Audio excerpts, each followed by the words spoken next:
Bonjour, donc j'espère que vous allez bien. Aujourd'hui je vais vous faire un petit tuto rapide. Bon, la plupart du temps je pense qu'il y a beaucoup de gens qui savent changer un disque et des plaquettes sur donc la 300C je suppose, mais bon, je vais en faire une, ça va faire une petite vidéo en attendant de faire la boîte de vitesse prochainement et le pont arrière. Donc voilà, donc là j'ai déjà démonté la roue avant. Donc le cri, je l'ai pris là avec un caoutchouc et puis donc surtout la chandelle derrière. Vous voyez la chandelle qui est derrière. Surtout, toujours travailler en sécurité. Voilà. Et les chaussures de sécurité, bien entendu. Toujours sécurité, avec gants, etc. Alors donc sinon, en revenant au disque et aux plaquettes, donc là la roue elle est retirée. Donc il faudra automatiquement une clé de 13 pour cette partie-là. Et une clé de 18 cette partie-là. Donc en haut de l'étrier, il y en a une, un boulon complet, et il y en a une autre juste en dessous, qui se trouve ici. D'accord? Et après, ça enlèvera juste le cache, en fait, pour pouvoir enlever les plaquettes.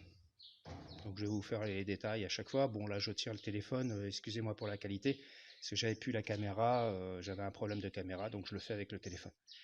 Donc sinon, c'est pour enlever les plaquettes. Et après, donc on sera obligé d'enlever le support complet, là, celui-ci, qui est tenu donc avec les vis. Il y a deux vis, une ici et une en dessous, en 18 aussi.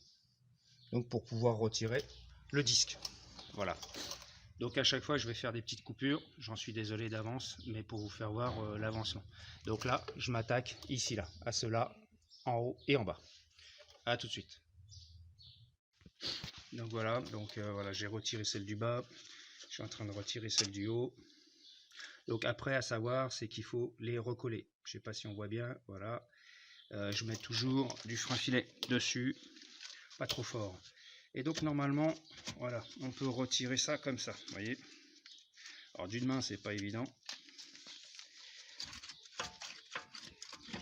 Voilà.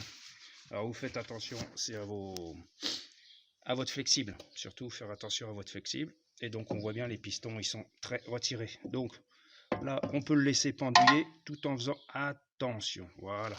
De pas trop tirer sur le flexible surtout. Le flexible qui est là, donc il faut faire gaffe. En même temps, vous contrôlez s'il n'est pas craquelé ou quoi que ce soit. Pourquoi en fait je vais obligé de changer les plaquettes et les disques, malheureusement, c'est parce que, je vais vous faire voir, ouais, la plaquette, j'ai été un peu loin, il y avait un petit peu de bruit de ferraille, on va dire. J'ai dit bon, c'est le témoin, parce que là-dessus, en fait, c'est de l'EBC. C'est des plaquettes haute compétition qui marchent super bien. Et on voit bien ici, vous voyez, il y a un témoin. Ça, c'est un témoin. Et vous voyez, je suis sur le témoin. Donc, il faisait un peu de bruit. Là, le témoin, il est là, en fait, au bout de mon doigt. Là, ici, là. En fait, c'est un témoin qui fait du bruit. Quand la plaquette arrive à usure, là, je vais l'incliner exprès qu'on voit bien. Donc, ça arrive à usure. Automatiquement, ça fait du bruit. Ça fait bzzz, en théorie. Alors là, ça faisait ça. Alors, je me dis, bon, c'est bon, je vais la changer. Donc, on voit bien qu'elle est usée. Elle est vraiment usée, il reste 2-3 mm maxi par rapport au ferro d'eau, quoi, on va dire. Mais malheureusement, celle de derrière, c'est pas la même histoire. Donc ça, c'est la plaque anti-bruit. Ça, c'est la plaque anti-bruit. Et ça, c'est pas la même histoire. Alors, je suis désolé. C'est vrai que c'est pas évident avec une main.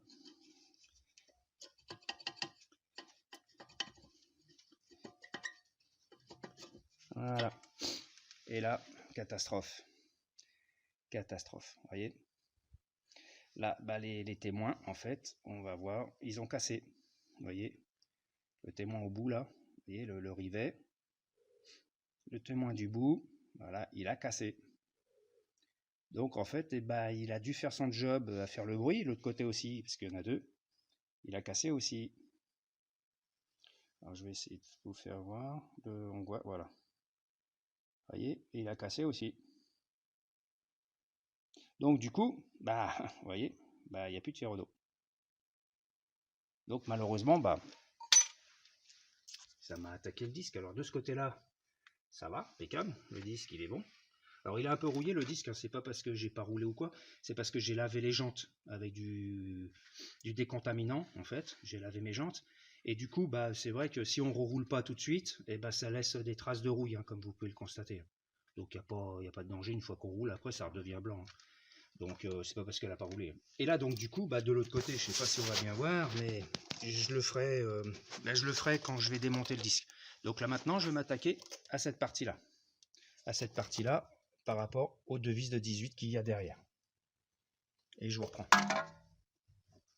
Donc voilà, j'ai enlevé les boulons donc de 18 derrière, qui tient l'ensemble. J'ai enlevé le gant, hein. C'est juste parce qu'avec le téléphone, pour appuyer sur les touches, c'est pas évident. C'est pas un super top. Alors donc en revenant, donc là l'étrier, vous voyez, hop, on peut le retirer. Donc vous voyez les deux trous, en fait, c'est les deux écrous, les deux vis, pardon, qui viennent en 18. Donc ça tient l'ensemble. Donc les gros là, voilà, les grosses vis. Donc pareil, ça c'est à recoller après. Hein. Et donc le disque, lui, bah, il tient plus. Vous voyez, je le tire avec le genou. Si en fait, je me recule un petit peu, là il tient plus. Voilà. Et là, tac, on le retire directement. Et donc là, bah, je vais vous faire voir de l'autre côté. Voilà le problème. Voilà, je vais essayer de faire un beau plan. Et voilà. Donc toute cette partie-là, en fait, eh ben, elle est bouffée à cause de ma plaquette. Vous voyez, ça a été un peu loin. J'ai entendu un peu de bruit. Je dis bon, j'ai dû faire quand même pas loin de 200-300 km avec un peu de bruit. Je dis comme ça, le temps de l'échanger. Et puis bah non. En fait, ça m'a tout bouffé. Alors sinon, bah voilà le moyeu. Donc après, c'est une autre histoire. Si vous voulez changer le moyeu et tout ça, c'est un cache, il y a un écrou, etc. Un roulement derrière et tout. Ça sera une autre vidéo éventuellement. Bon, pour l'instant, moi, j'ai pas de jeu. Vous constatez, vous essayez de faire du jeu en haut, en bas et de droite à gauche pour voir. Mais sinon, vous voyez, donc là, ici, c'est les deux grosses vis qui viennent rattacher en fait comme ça. Voilà, avec donc les vis de 18. Voilà, donc vous en profitez pour les nettoyer, pour tout nettoyer. Moi, j'en avais déjà profité pour leur peindre en jaune. Parce que j'ai voulu faire un petit jaune or, plus discret que rouge, la plupart qu'on voit partout. Et après, donc, ici, donc les pistons, il faudra les repousser. Alors moi, l'astuce de repousser, bah, c'est simple. Je prends un serre-joint, tout simplement un serre-joint. Je mets une petite cale de chaque côté parce qu'à la pince, faites attention, faire très attention, c'est que les pistons sont en bois. Ouais, vous allez me dire, oh, il est fou. Non, non, pas du tout. Ils sont en bois. C'est du bois compacté. Donc c'est une sorte de bois résineux, mais compacté. Et les derniers que j'ai fait à la pince, je les ai esquintés. Et donc du coup, j'ai été obligé de les changer.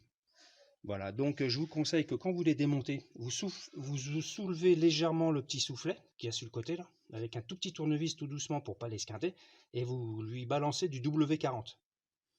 Et en mettant du W40, après vous appuyez tout doucement donc avec votre serre-joint, tout doucement, et ça permet de lubrifier un petit peu l'intérieur pour éviter le grippage. Et après, il n'y a aucun souci, quoi.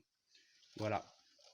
Bah, je vais vous reprendre après au fur et à mesure que je change les éléments, donc disque et plaquettes. À tout à l'heure. Alors une petite astuce, vous voyez, donc l'étrier je l'ai posé tranquillement, toujours faire attention au flexible.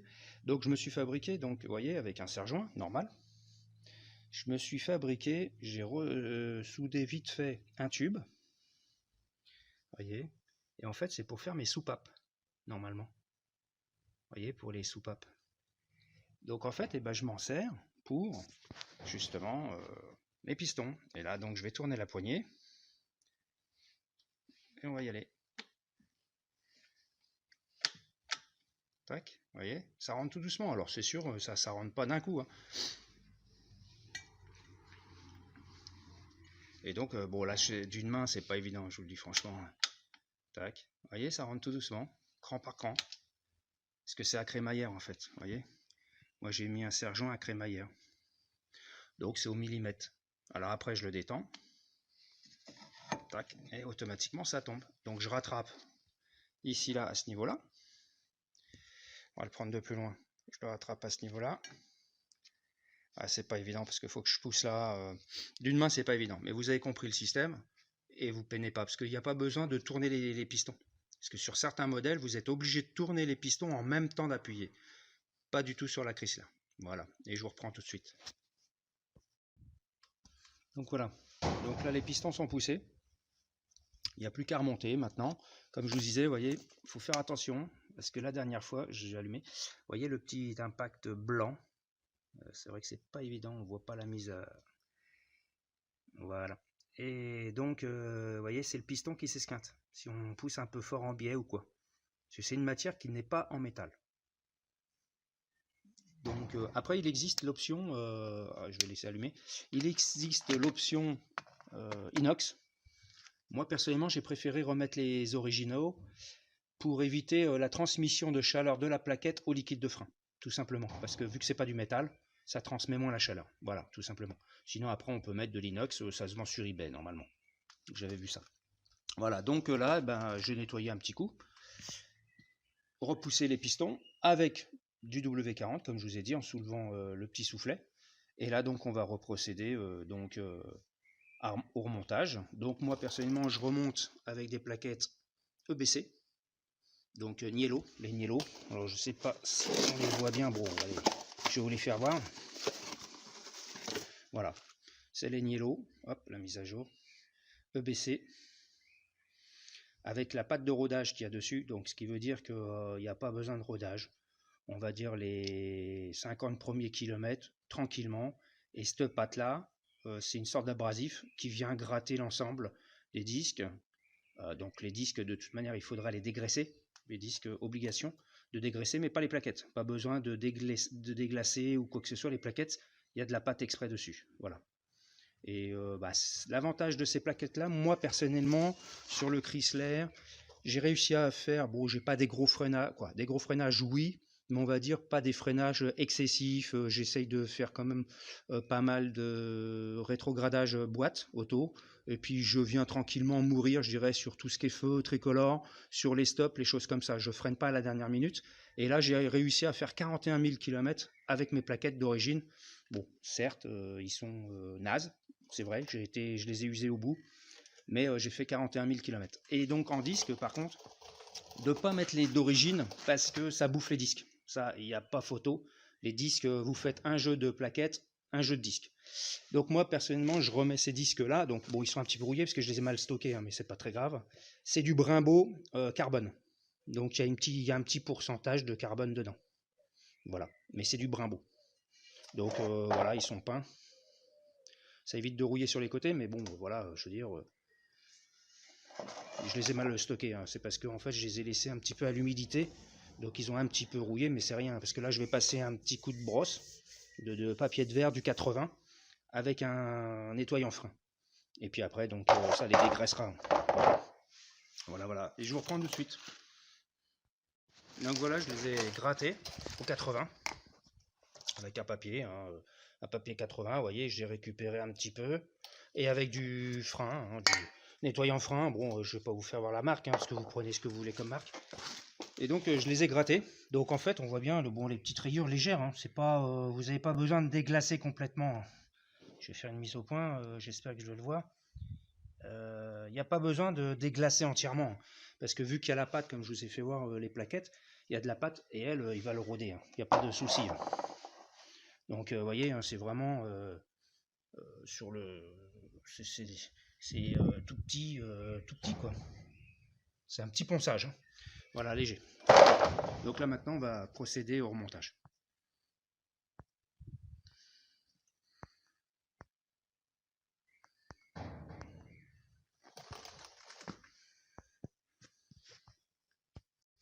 Donc nettoyage, pareil, un petit peu de brosse, une petite brosse métallique pour enlever un petit peu la rouille et tout.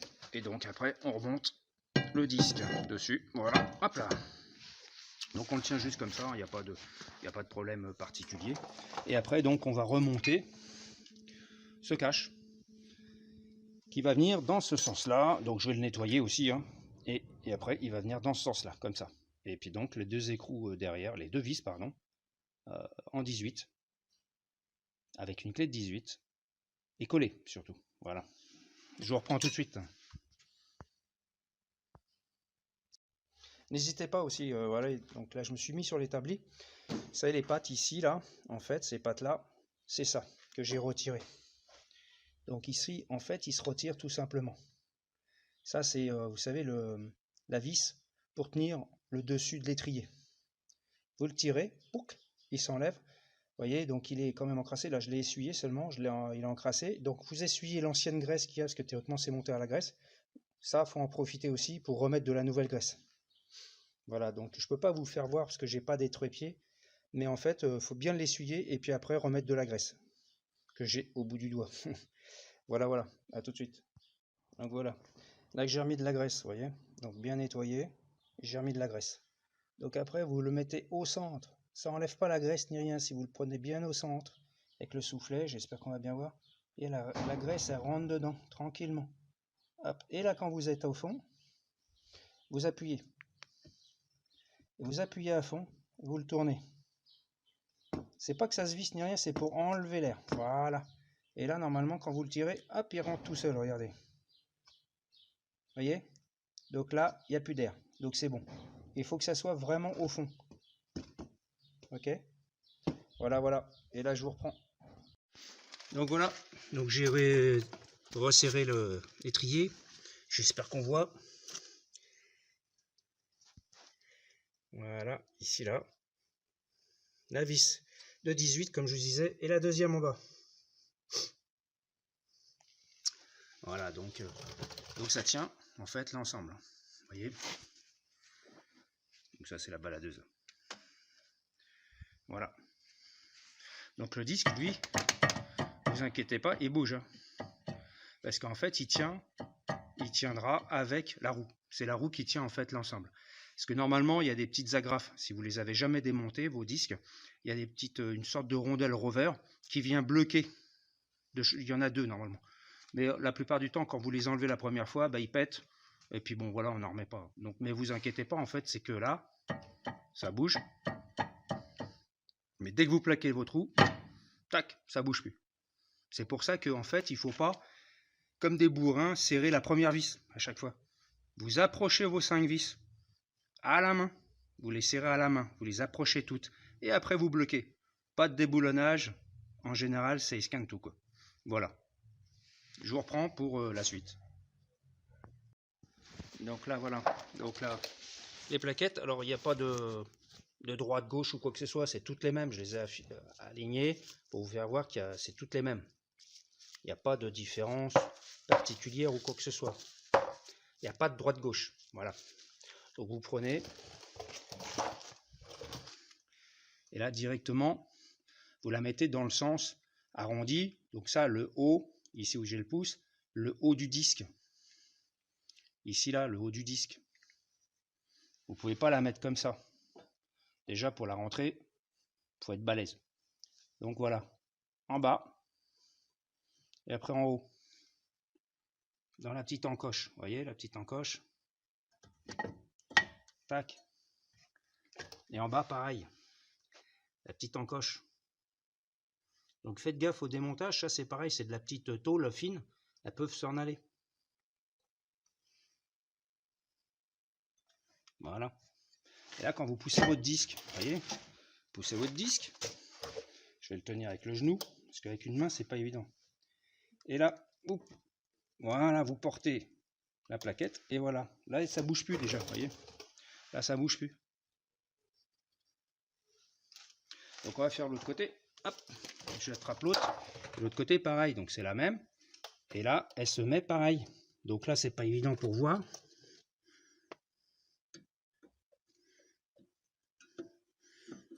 Au toucher. Voilà. Donc là, normalement, ils sont dans le cran. Voilà ce que ça donne une fois monté dessus.